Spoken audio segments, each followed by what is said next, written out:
E allora siamo a parlare con Hermes Drigo, ambientalista di Portogruaro, anzitutto relativamente ad una pista ciclabile a Portovecchio, appunto, quindi siamo a Portogruaro. Che problemi ci sono a proposito di questa pista?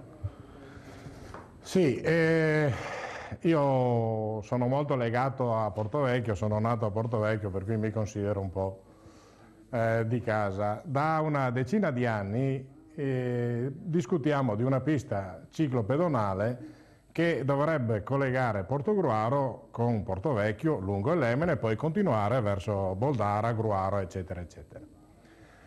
Sono stati fatti anche referendum con i capifamiglia per trovare la soluzione.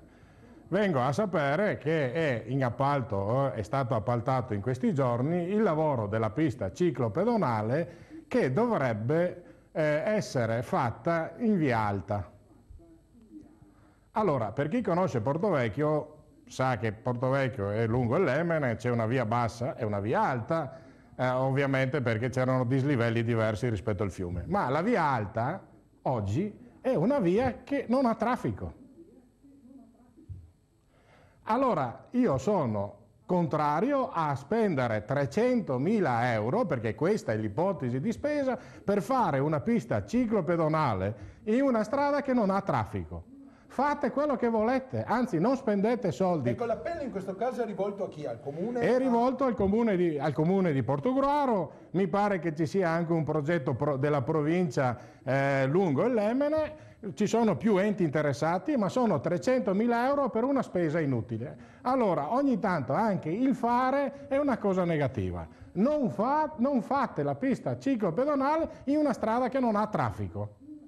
Bene, perfetto, quindi questo è un messaggio molto chiaro, molto preciso. Insomma, naturalmente su questo tema sentiremo anche gli amministratori e le varie altre parti in causa. Magari, come sempre, se fosse possibile organizzare un confronto sarebbe la cosa migliore. Chissà, passata la campagna elettorale forse i politici hanno più tempo e quindi possono dedicarsi anche a questi problemi appunto locali.